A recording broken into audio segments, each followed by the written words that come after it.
నమస్కారం. అవని కార్యక్రమానికి స్వాగతం. గెలుపు తీరాలను చేరుకోవడం అంటే ఒక్క రాత్రిలో సాధ్యమయ్యే పని కాదు. ఒక్కో మెట్టు ఎక్కుతూ వెళ్ళాలి. దారిలో ఎదురయ్యే అడ్డంకుల్ని, అవాంతరాలని ఎదుర్కొంటూ వెళ్ళాలి.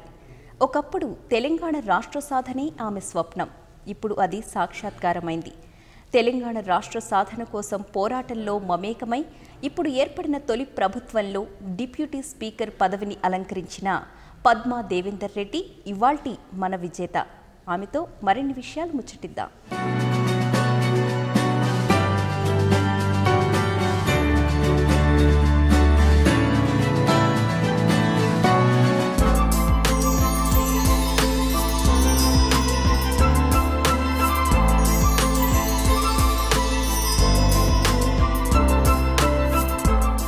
నమస్కారం పద్మా దేవేందర్ రెడ్డి గారు. ఫస్ట్ ఆఫ్ ఆల్ మీకు కంగ్రాచులేషన్స్ అండి.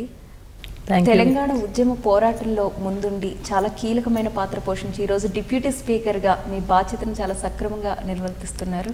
మీరు చిన్నప్పటి నుంచి కూడా మీలో నాయకత్వ లక్షణాలు ఇలానే ఉన్నాయా? ఒకటి, నేను చిన్నప్పటి నుండి చాలా పిరికిదాన్ని అండి. వాస్తవానికి చిన్నప్పుడు నేను ఎప్పుడైతే నా చైల్డ్హుడ్ గుర్తు చేసుకుంటే నేను చాలా అన్నిట్లలో ఫస్ట్ ఉండేదాన్ని. కల్చరల్ యాక్టివిటీస్ కావచ్చు, ఎడ్యుకేషన్ కావచ్చు, బాగా చదివేదాన్ని, అందరి మెప్పు పొందేదాన్ని. కానీ ఈ ధైర్యం లాంటి దాంట్లో నేను చాలా వెనక్కి ఉండేదాన్ని, భయపడేదాన్ని. ఎట్లాంటి అంటే జనరల్గా ఎట్లాంటి వాటిలో కూడా నేను పార్టిసిపేట్ అయ్యేదాన్ని కాదు. కానీ మిగతా cultural activities, sports and next ఈ ఎడ్యుకేషన్ విషయంలో కూడా, చదువు విషయంలో కూడా చాలా శ్రద్ధ చూపెట్టేవాడు. నాన్నగారు టీచర్ యాక్చువల్గా. అమ్మ ప్రభావం మా మీద ఎక్కువ ఉంటుంది. అమ్మగారు హౌస్ వైఫ్, కానీ అమ్మ వాళ్ళు ఉండేవాళ్ళు.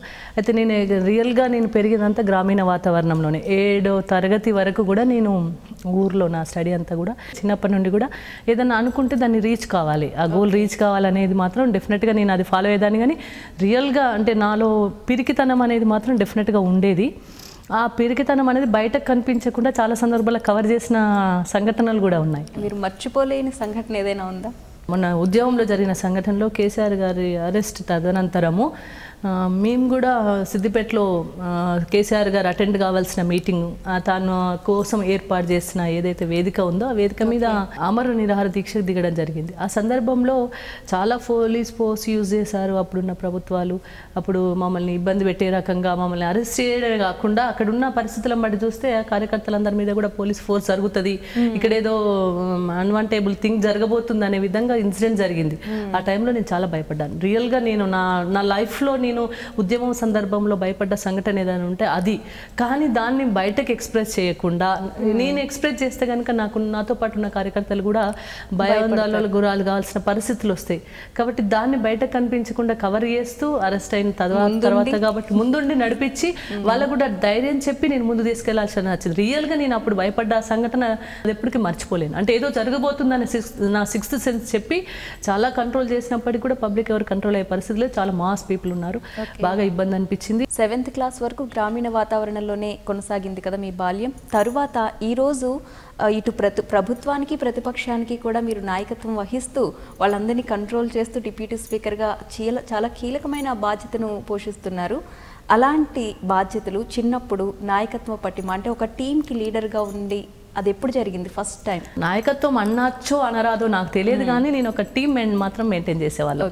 నాకంటూ ఒక ప్రత్యేకతతో ఒక గ్రూప్ ఉండేది, నాకంటూ ఒక ప్రత్యేకత ఒక టీం ఉండేది. అది బాయ్స్ కావచ్చు, గర్ల్స్ నాయకత్వ లక్షణాలు ఉన్నాయి అంటే అది ఇప్పుడు అనుకుంటున్నాం, కానీ అప్పుడు నాకు తెలియదు కదా. అప్పుడు ఏమనుకునే వాళ్ళం అంటే ఒక ప్రత్యేకత ఉండాలి అని ఒక ఫీలింగ్ మాత్రం నాకు ఉండేది. చిన్నప్పుడు అన్నప్పుడు ఏదో డిస్ప్యూట్స్ వస్తూనే ఉంటాయి ఫ్రెండ్స్ మధ్యలో. వచ్చిన సందర్భంలో నేను ఎప్పుడన్నా అలిగి వాళ్ళతో అలగడం అనేది నాకు చాలా ఇష్టమైన సబ్జెక్ట్. అప్పుడు తొందరగా అలిగేదాన్ని అన్నమాట. ఏదైనా చిన్న హట్ అయినప్పుడు అలిగితే ఆ అలిగిన సందర్భాన్ని పట్టుకొని వీళ్ళు మాట్లాడతలేదని ఒక నెపంతో వాళ్ళ మదర్ దగ్గరికి వెళ్ళి ఆంటీతో నాకు చెప్పించేవాళ్ళు, మాట్లాడు, నా కూతురు ఫీల్ అవుతుంది, ప్లీజ్ మాట్లాడనే విధంగా. అంటే ఆ సందర్భము సిచ్యువేషన్ అంటే నాకు ఫేవర్గా ఉన్న సందర్భంలో నేను అలిగేదాన్ని. ఆ టైంలో నేను మళ్ళీ వాళ్ళందరినీ కూడా క్లోజ్గా మూవ్ అయ్యే వాళ్ళ, మంచి ఫ్రెండ్స్ ఉండేవాళ్ళు, మంచి టీచర్స్, మంచి వాతావరణం కూడా చాలా బాగుండేది విలేజ్లో కూడా. కాబట్టి ఆ ప్రభావం డెఫినెట్గా నా మీద ఉంది. నేను గ్రామీణ ప్రాంతంలో చదువుకోవడం వల్ల ఇప్పుడు కూడా నేను ఆ సమస్యలన్నింటిని అర్థం చేసుకోవడానికి ఒక మంచి అవకాశం. 8th, 9th, 10th మాత్రం ప్రైవేట్ స్కూల్లో నేను జాయిన్. కానీ నెక్స్ట్ ఇంటర్మీడియట్లో కూడా నేను గవర్నమెంట్ కాలేజ్లోనే చదివాను. అప్పుడు నాకు మ్యారేజ్ జరగడం జరిగింది. తర్వాత హైదరాబాద్ రావడం, తర్వాత తదనంతరం హైయర్ ఎడ్యుకేషన్స్. ఓకే పద్మ గారు, మరి ఇంటర్లోనే మ్యారేజ్ చేసుకున్నాను అన్నారు కదా, నెక్స్ట్ మీరు లా కూడా చేశారు. పెళ్ళైన తర్వాత కూడా చదువు కంటిన్యూ చేసి మీరు లాయర్ చదివారు. చాలామంది మహిళలు పెళ్లి తర్వాత చదువు అనేది కుదరని పని అంటారు. మరి అలాంటి వారికి మిమ్మల్ని చూసి చాలా విషయంలో అది తిరగబడిందండి. ఎందుకంటే యాక్చువల్గా నేను బాగా ఇంట్రెస్ట్ ఉండేది చదువు అంటే. ఏం చదవాలి అనే ఒక నిర్దిష్టమైన లక్ష్యం లేకపోయినప్పటికీ కూడా బాగా చదవాలనే ఒక ఎప్పుడు చదవాలి బాగా చదవాలి, అందరిలోకి ఎక్కువ బాగా చదవాలి, ఫ్యామిలీలో ఒక మంచి చదువుకున్న అమ్మాయిలాగా ఉండాలనేది ఒక కళ నాకు. అది చదువుకోవాలనేది ఉండేది. ఎందుకంటే మా ఫ్యామిలీలో కూడా ఎక్కువ చదివి ఓన్లీ టీచర్స్ వరకే టీచరు ఆ పోస్ట్ వరకే ఉన్నారు. ఇంకా పెద్దగా చదివిన వాళ్ళు కూడా లేకపోవడం వల్ల అమ్మాయిలు ముఖ్యంగా చదవాలనే ఒక కోరిక ఉండేది నాకు. ఆ సందర్భంలో మా తాతగారు ఓల్డ్ ఏజ్ కాబట్టి నా పెళ్లి చూడాలని వాళ్ళకు ఒక డ్రీమ్. నేను పెద్ద మనమరాల్ని కాబట్టి ఫస్ట్ అయితే నేను అగ్రీ చేయలేదు. నాకు చదువుకోవాలి అనేది ఒకటి నేను పట్టుదలగా చెప్పాను నాన్నగారికి. అయినప్పటికీ కూడా అప్పుడు మాకు తెలిసిన మా బాబాయ్ లా చదవాలనేది ఎవరి కోరిక? నాకు అది తదనంతరం వచ్చిన డ్రీమ్. నాకు ఫస్ట్ నాకు బాగా చదవాలని కానీ ఇది చదవాలని లేవు. నాకు గవర్నమెంట్ జాబ్లో జాయిన్ కావాలని బాగా ఉండేది. గవర్నమెంట్ జాబ్ చేయాలనే కాన్సెప్ట్లో ఉన్న దానిలో నేను ఒకదాన్ని. అవని కార్యక్రమంలో విజేత సెగ్మెంట్లో షార్ట్ బ్రేక్ తీసుకుందాం.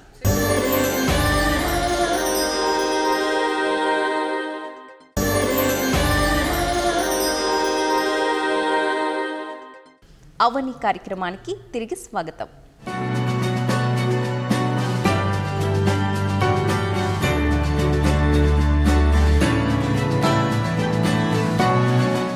పెళ్లి సమయంలో మీకు చదువుకోవాలని చాలా కోరుకుండేది కదా, అప్పుడు అనిపించిందా పెళ్లి అయితే నా చదువు ఆగిపోతుంది? డెఫినెట్గా అదే చెప్తున్నాను. అందుకే అదే అనిపించేది. మ్యారేజ్ అయిందంటే ఇంకేముంటుంది, చదువుకోవాలని ఇంట్రెస్ట్ కూడా తగ్గుతుంది కదా, మహిళలు అనుకుంటారు, భయం ఉండేది. అయితే నేను అన్నాను లేదు నేను చదువుకోవాలన్నప్పుడు మరి మా హస్బెండ్ దగ్గరికి వెళ్ళి లేదు నేను చదివిస్తాను, ఎంత చదువుకోవాలని ఉంటే అంత చదువుకోవడానికి ముందే వచ్చేసింది. మ్యారేజ్ కంటే ముందే నాకు ఆ విషయం తెలిసింది. ఎంత చదువుకోవాలన్నా కానీ. ఇంకోటి ఏంటంటే మా హస్బెండ్ బాగా నిజంగా చెప్పాలంటే అలా అంత బ్రాడ్ మైండెడ్. యాక్చువల్గా పెళ్లి కంటే ముందే నాతో మాట్లాడాలని కూడా అప్పుడు మాట్లాడుకోవడం అట్లాంటివి ఏమి ఉండకపోతుండే. మాట్లాడాలి, తన అభిప్రాయం కూడా నేను తెలుసుకోవాలనే సందర్భంలో ఒకసారి అమ్మ వాళ్ళతో కలిసి రావడం జరిగింది.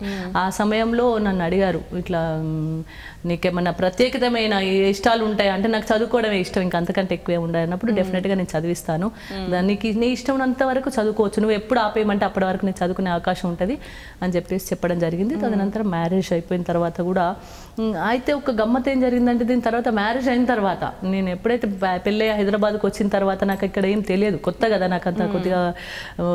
నిజంగా కూడా నేను కరీంనగర్ ప్రాంతంలో లాంటి దగ్గరికి హైదరాబాద్ రావడం అనేది కొద్దిగా ఇక్కడ నివసించడం అనేది కొద్దిగా అప్పుడు ఇబ్బందికరమైన పరిస్థితులు, ఎవరు తెలియకుండా. ఆ సందర్భంలో నేను ఒకసారి భయపడేసి నేను ఇంకా మానేశాను చదువు. నేను అసలు చదవలే. 2 years గడిచిపోయింది. నేను చదువుకోమని చెప్పి మా హస్బెండ్ ఎంకరేజ్ చేస్తే వదిలేండి ఇంకా చదువుకోవడానికి పెద్ద నాకేం ఇంట్రెస్ట్ లేదని చెప్పేసాను నేను ఆల్రెడీ. నీ లోపల ఒకటి ఉంది చదువుకోవాలనే కోరిక, నువ్వు దాన్ని ఆపొద్దు, నువ్వు ఎట్లా చదువుకో, నేను చదివించడానికి సిద్ధంగా ఉన్నాను. జస్ట్ కొంచెం నిజంగా చెప్పాలంటే ఫోర్స్ అయితే అక్కడికి వెళ్ళి వచ్చింది తర్వాత. ఇంకా నేను చెప్పాను కాబట్టి నీకు చదివియాలి, నువ్వు చదువుకో అని చెప్పేసి. తర్వాత బాబు పుట్టిన తర్వాత డిగ్రీ కంప్లీట్ చేశాను. చేసిన తర్వాత నెక్స్ట్ అప్పుడు కంప్యూటర్ బాగా క్రేజీ అప్పుడే వస్తుంది.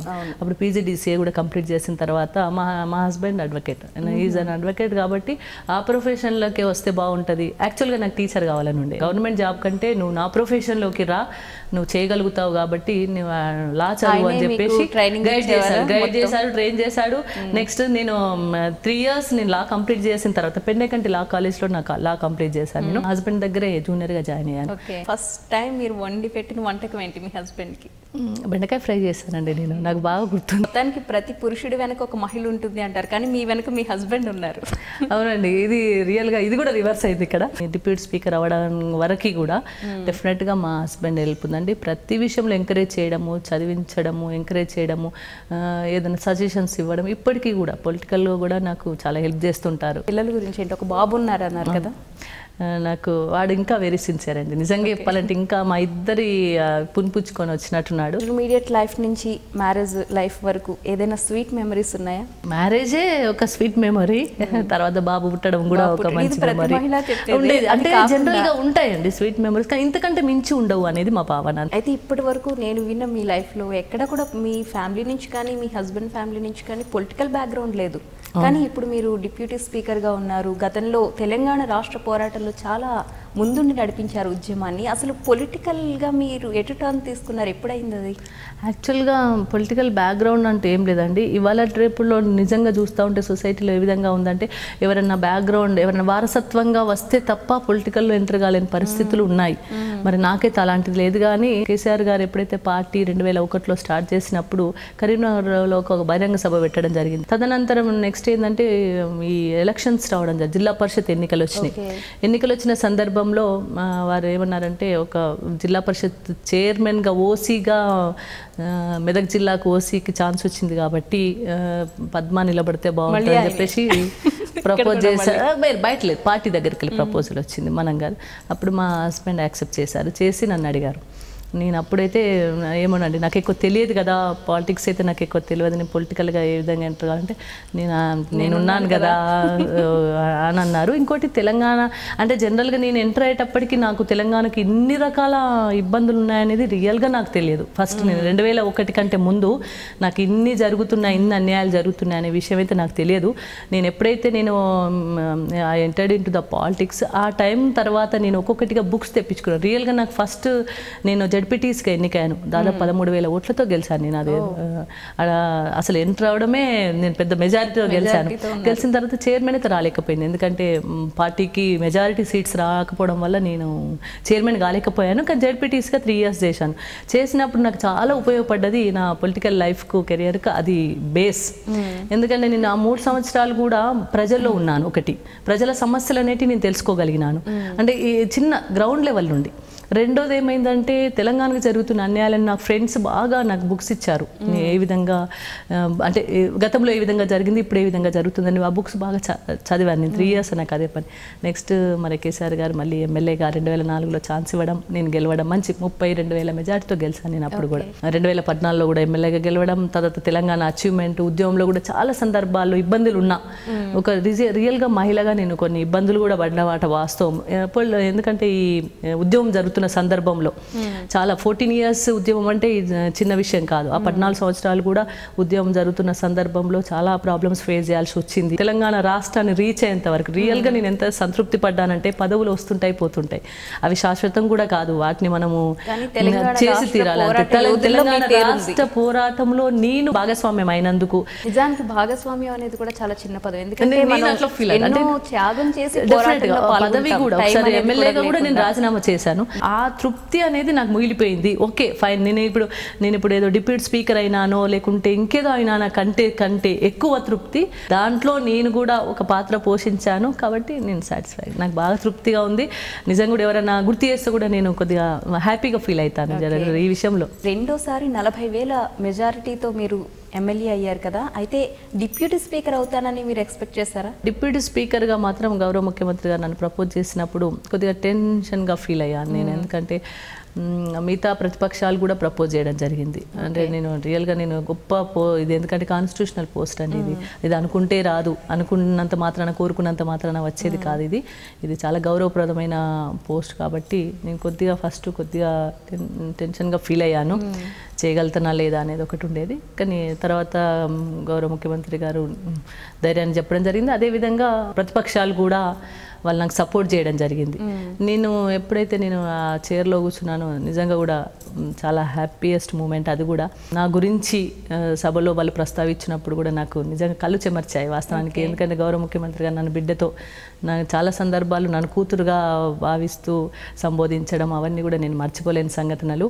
ఆ సందర్భంలో నేను చాలా గొప్పగా ఫీల్ అయ్యాను. రియల్గా నేను తెలంగాణ ప్రజలకు, నా నియోజకవర్గ ప్రజలకు రుణపడి ఉన్నాను. ఎందుకంటే అవకాశం కల్పించింది వాళ్ళు.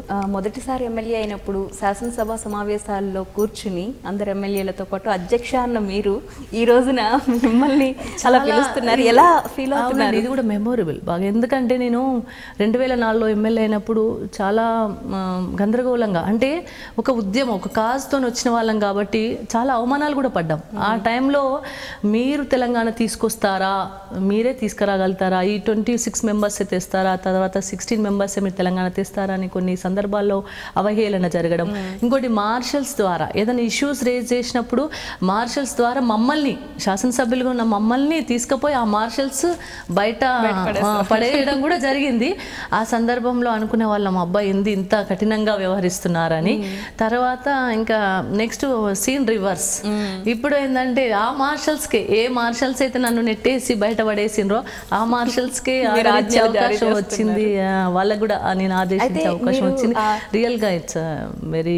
మీరు బేసిక్ గానే చాలా పిరికి అని అన్నారు కదా, డిప్యూటీ స్పీకర్ గా సభలో అడుగు పెడుతున్నప్పుడు మనకు చాలా ఆనందంగా ఉంటుంది అయ్యాను అని అనుకున్నప్పుడు. కానీ మొదటి అడుగు అలా వేసినప్పుడు మీకు ఎలా అనిపించింది? అంటే వెళ్ళే వరకు అక్కడ ఎలా ఉంటుందంటే రియల్గా ఇంపార్షియల్గా ఉండాలి. ఒకటి సభను ఆర్డర్లో పెట్టడం అనేది చాలా పెద్ద పని అండి. అది పెద్ద, అది ఒక డ్యూటీ. మీ ఫస్ట్ డే ఎక్స్పీరియన్స్, అనుభూతులు? అంటే ఫస్ట్ అయితే కొద్దిగా టెన్షన్గా ఫీల్ అవుతామండి. ఎందుకంటే ఆ స్పాంటేనిటీగా యాక్షన్స్ తీసుకునేది ఉండాలి, స్పాంటేనిటీ నిర్ణయాలు జరగాలి. ఇంకోటి ఏంటంటే అన్ని రకాల పార్టీలు ఉంటారు కాబట్టి ప్రభుత్వం ఓ వైపు ఉంటుంది, ప్రతిపక్షాలు ఓ వైపు ఉంటారు. వీళ్ళ యాటిట్యూడ్ వాళ్ళ యాటిట్యూడ్ మ్యాచ్ కాకపోవచ్చు. అలాంటి సందర్భంలో ఇష్యూస్ రేజ్ అయిన సందర్భంలో కొంచెం గందరగోళంగా నెలకొనే పరిస్థితులు కూడా ఉంటాయి. వాటన్నిటిని కూడా కంట్రోల్ చేయాలంటే సమయస్ఫూర్తి ఉండాలి. కొంచెం డెఫినెట్గా rules, to follow rules also. మనం కూడా రూల్స్ ఫాలో అవుతూ ఎటైనా సరే నిర్ణయం తీసుకోవచ్చు అనేది ఉండకూడదండి. అది ఒక రూల్ ఫ్రేమ్ చేసుకున్నాం మనము. ఆ రూల్ ప్రకారమే మనము దాన్ని సభను సమయస్ఫూర్తిగా నడిపించేంత శక్తి ఉండాలి.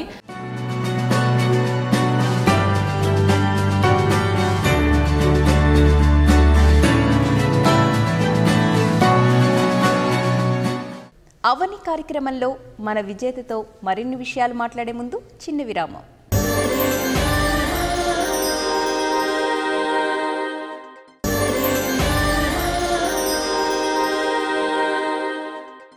అవని కార్యక్రమానికి తిరిగి స్వాగతం.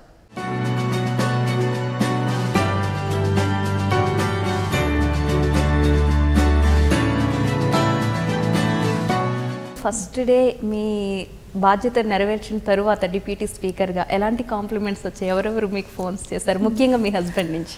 బాగా చేస్తున్నారు, సభను బాగా నడిపిస్తున్నారు, బాగా కంట్రోల్ చేస్తున్నారు. 15 ఇయర్స్ నుండి సభను చూసుకుంటూ వస్తున్నాం. ఎప్పుడు కూడా ఇంత అర్థవంతమైన చర్చలు జరగలేదు. ఎక్కువ సమయాన్ని చర్చల రూపంలో తీసుకెళ్తా ఉన్నారు. ఇంకా బాగా చేయండి అనే కాంప్లిమెంట్స్ వస్తున్నాయండి. కాంప్లిమెంట్స్ జనరల్గా వస్తాయి, ఎందుకంటే మీరు చాలా చక్కగా మీ బాధ్యత నిర్వర్తిస్తున్నారు. కానీ అదే సమయంలో విమర్శలను కూడా ఎదుర్కోవాల్సి వస్తుంది కొంతమంది నుంచి. అలాంటి విమర్శలు ఏమైనా వచ్చాయా? ఒకటి, సభను బాగా నడిపించాలనే ఒక పట్టుదల, సభలో మంచి చర్చ జరగాలనే ఒక పట్టుదల ఉన్నప్పుడు ఒకవైపు నుండి కాంప్లిమెంట్స్ వస్తాయి, ఇంకో వైపు నుండి విమర్శలు కూడా వస్తూ ఉంటాయి అండి. విమర్శలు ప్రతిపక్షాల దగ్గరికి వెళ్ళి ఎక్కువ విమర్శలు వచ్చే అవకాశం ఉంటుంది. ఇంకోటి, కొద్దిమంది పబ్లిక్ కూడా పూర్తిగా న్యాయం చేయలేకపోతున్నారనే వాదనలు కూడా ఉంటుండొచ్చు. విమర్శల నుంచి మీరు ఏదైనా ఆలోచించారు? డెఫినెట్గా ఇప్పుడు ఇంకా బాగా నడిపించాలి. వాళ్ళ విమర్శను సద్విమర్శగా తీసుకొని ఇంపార్షియల్గా ఉండి ఇంకా వాళ్ళ ఏ విధంగా బాగా నడిపించడానికి ట్రై చేయొచ్చని. ఒకటండి, కాంప్లిమెంట్స్ని ఏ విధంగా రిసీవ్ చేసుకుంటామో సద్విమర్శలు మాత్రం తప్పకుండా కాంప్లిమెంట్స్ని తీసుకున్నట్టుగానే స్వీకరిస్తాను. అయితే మీ ఫ్యామిలీలో, మీ పుట్టింటి వాళ్ళలో అందరూ టీచర్స్ అని చెప్పారు. అటు ఇటు మీ మెట్టింట్లో కూడా ఎవరు పొలిటికల్గా లేరు. ఈరోజు మిమ్మల్ని ఆ డిప్యూటీ స్పీకర్ చైర్లో చూస్తుంటే వాళ్ళ ఫీలింగ్స్ ఎలా ఉన్నాయి? వాళ్ళు మీతో ఎలా షేర్ చేసుకున్నారు దాన్ని? రియల్గా వాళ్ళైతే చాలా ప్రౌడ్గా ఫీల్ అవుతున్నారు. ఏదో గొప్ప అచీవ్మెంట్ జరిగింది అనే విధంగా. అంటే ఉద్యమం జరుగుతున్న సందర్భంలో అమ్మ చాలా భయపడేది. హస్బెండ్ ఓవైపు, పేరెంట్స్ ఒకవైపు బాగా ఎంకరేజ్ చేసేవాళ్ళు. వారు కూడా ఫ్యామిలీ, అత్త వాళ్ళ సైడ్ ఫ్యామిలీ కూడా వాళ్ళందరూ కూడా బాగా ఎంకరేజ్ చేసేవాళ్ళు. ఎవరు నాకు ఇంకోటి ఏంటంటే, నేను ఫ్యామిలీ పరంగా కూడా చాలా కార్యక్రమాలు చేయాల్సిన అవసరం ఉంటుంది. జాయింట్ ఫ్యామిలీ, ఇక్కడ జాయింట్ ఫ్యామిలీ, అక్కడ జాయింట్ ఫ్యామిలీ, అవన్నీ కూడా వాళ్ళు బేర్ చేసి నన్ను బయటకు పంపించేవాళ్ళు. ఎవరు కూడా ఆబ్జెక్షన్ చెప్పలేదు. అది కూడా నాకు చాలా అడ్వాంటేజ్ అండి. మా జన్మకు సరిపోయింది బిడ్డ, నువ్వు మమ్మల్ని నాకు కూతురుగా పుట్టి ఇది సాధించావు, మాకు హ్యాపీ అని చెప్పేసి వాళ్ళు కూడా కళ్ళు చెమర్చే విధంగా వాళ్ళు చెప్పడం. ఇప్పుడు మీ డ్రీమ్ ఏంటి, మీ గోల్? అంటే ఒకటండి, నేను ఫస్ట్ ఎప్పుడైతే ఎంటర్ అయినా పాలిటిక్స్ అప్పుడే అనుకున్నాను తెలంగాణ రాష్ట్రం రావాలనేది ఒక గోల్ ఉండేది. ఆ లక్ష్యం నెరవేరిన తర్వాత రియల్గా కూడా, ఎందుకంటే నేను సాధించాల్సినవన్నీ కూడా సాధించడం జరిగింది. ప్రజలకు నా న్యాయం చేస్తాను, బంగారు తెలంగాణ నిర్మాణం కావాలి, పునర్నిర్మాణం జరగాలి. తెలంగాణ రాష్ట్రం రాగానే సరిపోదండి, ఇదైతే రియల్గా మా అందరిలో ఉన్న భావన. తెలంగాణ రాష్ట్రాన్ని తెచ్చుకోగానే సరిపోదు, తెచ్చుకున్న రాష్ట్రాన్ని పూర్తిగా పునర్నిర్మాణం జరగాలి. ఆ నిర్మాణం జరిగినప్పుడు ఇంకా ఎక్కువ హ్యాపీనెస్ వస్తుంది మనకు. చాలా మంది మహిళలకి రాజకీయాల్లోకి రావాలని కోరిక ఉంటుంది, అసెంబ్లీలో కూర్చోవాలి, మేము కూడా ప్రజల పక్షాన ప్రతినిధిగా ఉండాలి అని. కానీ ఏ విధంగా ఎంటర్ అవ్వాలి అనేది చాలామంది మహిళలకు తెలియదు. అలాగే ఇప్పుడు మన పాలిటిక్స్లో మహిళల కోటా ఇంకా పెరిగితే బాగుంటుంది అనేది నా అభిప్రాయం. మీరేమంటారు దానికి? రియల్గా మీతో ఏకీభవిస్తానండి నేను. ఎందుకంటే మహిళలు రాజకీయ పరంగా సరే రావాలని కోరుకున్నప్పుడు కూడా వచ్చే పరిస్థితులు లేవు. ఎందుకంటే వారసత్వంగా ఉంటే తప్ప మహిళలు అంత ముందుకు రావడానికి ఇష్టపడట్లేదు కూడా. పొలిటికల్గా మహిళ ఎదిగినప్పుడు డెఫినెట్గా తనకు సంబంధించిన చట్టాలను కూడా చేసుకోగలుగుతుంది. కాబట్టి ఇప్పుడు గవర్నమెంట్ పరంగా 50% రిజర్వేషన్ లోకల్ బాడీస్లో ఇవ్వడం జరిగింది. దాన్ని వినియోగించుకొని డెఫినెట్గా ఇది ఒక మంచి అవకాశం మహిళలకు. గతంలో నేనున్నప్పుడు ఉన్న 33% ఉండేది. ఆ 33%లోనే ఎటువంటి బ్యాక్గ్రౌండ్ లేకుండా నేను ముందుకు రావడం జరిగింది. ఆ విధంగానే మహిళలందరూ కూడా తమకు వచ్చిన అవకాశాలు వినియోగించుకొని 50% ఏదైతే లోకల్ బాడీస్లో రిజర్వేషన్స్ కల్పించిందో ప్రభుత్వము, దాన్ని వినియోగించుకొని డెఫినెట్గా వాళ్ళు ఒక స్టేజ్కి ఎదిగే అవకాశం ఉంది, పొలిటికల్గా ముందుకు వచ్చే అవకాశం ఉంది. నేను ప్రభుత్వాన్ని కోరేది ఏంటంటే 33% రిజర్వేషన్ అనే దాన్ని చట్టసభల్లో కూడా ఏర్పాటు చేయమంటా ఉన్నాం. ఎందుకంటే ఆ మహిళలు ఎదిగి తనంత తానుగా పొలిటికల్ లైఫ్కి వచ్చేంత సిచ్యువేషన్స్ మన పరిస్థితులు ఈ సొసైటీలో లేవు. కాబట్టి ఆ అవకాశాన్ని ప్రభుత్వం కల్పిస్తే మహిళ చక్కగా తనంత తానుగా ఒక కుటుంబాన్ని ఏ విధంగా సర్దిద్దుకోగలుగుతుందో, ఫైనాన్షియల్గా ఆర్థికంగా కూడా కుటుంబాన్ని ఏ విధంగా తనకున్నంతలో తనకొచ్చే శాలరీలో లేకుంటే తనకొచ్చే అమౌంట్లో ఆర్థిక విధానంలో రియల్గా కూడా ఒక ఫైనాన్షియర్ అయితే డెఫినెట్గా ఒక మహిళను ఆదర్శంగా తీసుకోవచ్చు. ఒక గృహాన్ని నడిపించే విధంగా సొసైటీని కూడా నడిపించగలుగుతారు. అన్ని రంగాల్లో మనం ముందున్నట్టుగానే రాజకీయ రంగంలో కూడా మనం ముందుండాలి. రాజకీయ ప్రక్షాళన జరగాలి. రాజకీయ ప్రక్షాళన జరగాలంటే ఎక్కువ మంది మహిళలం రాజకీయాల్లోకి వచ్చి సమాజంలో జరుగుతున్న తీరును మార్చే అవకాశం మనకు ఉంటుంది. కాబట్టి నేనైతే అందరినీ రాజకీయాలకు రమ్మనే వెల్కమ్ చేస్తా ఉన్నాను. అదే సమయంలో మహిళల పైన జరుగుతున్న అకృత్యాలు కావచ్చు, నేరాలు కావచ్చు, వీటిని కంట్రోల్ చేయడానికి కూడా ఎక్కువ మంది చట్టసభల్లో మహిళలు ఉంటారు. ఇంకోటి తదనుగుణంగా చట్టాలు చేసుకోవచ్చు. ఒక మహిళ బాధను ఎక్కువ వాయిస్ వినిపించవచ్చు, తనకు కావాల్సిన చట్టాన్ని చేసుకునే అవకాశం కూడా మహిళలు ఏ విధంగా ఇబ్బందులు వస్తున్నాయి, ఆ ఇబ్బందులకు అనుగుణంగా ఏ విధమైన చట్టం చేస్తే మనం చట్టాలు ఉన్నాయండి. చట్టాలు ఉండడంలో ఎన్నో చట్టాలు వస్తూ ఉన్నాయి, కానీ అమలు విధానం కూడా కొనసాగుతుంది. చట్టం ఉండడం వేరు, అందులో ఉన్న లొసుగులు కూడా అమలు కాకపోవడానికి ఒక రీజన్ అవుతుంది. ముఖ్యమంత్రి గారు ఒక షీ టీమ్స్ కానీ అదే విధంగా ఒక కమిటీ వేసి ఆ కమిటీ ద్వారా ఎక్కడైతే మహిళలు ఇబ్బంది పడుతున్నారో ఒక టోల్ ఫ్రీ నెంబర్ కూడా ఇచ్చి మహిళలు ఎక్కడైతే ఇబ్బందులు ఉన్నారో వెంటనే కాల్ చేయడానికి అవకాశం.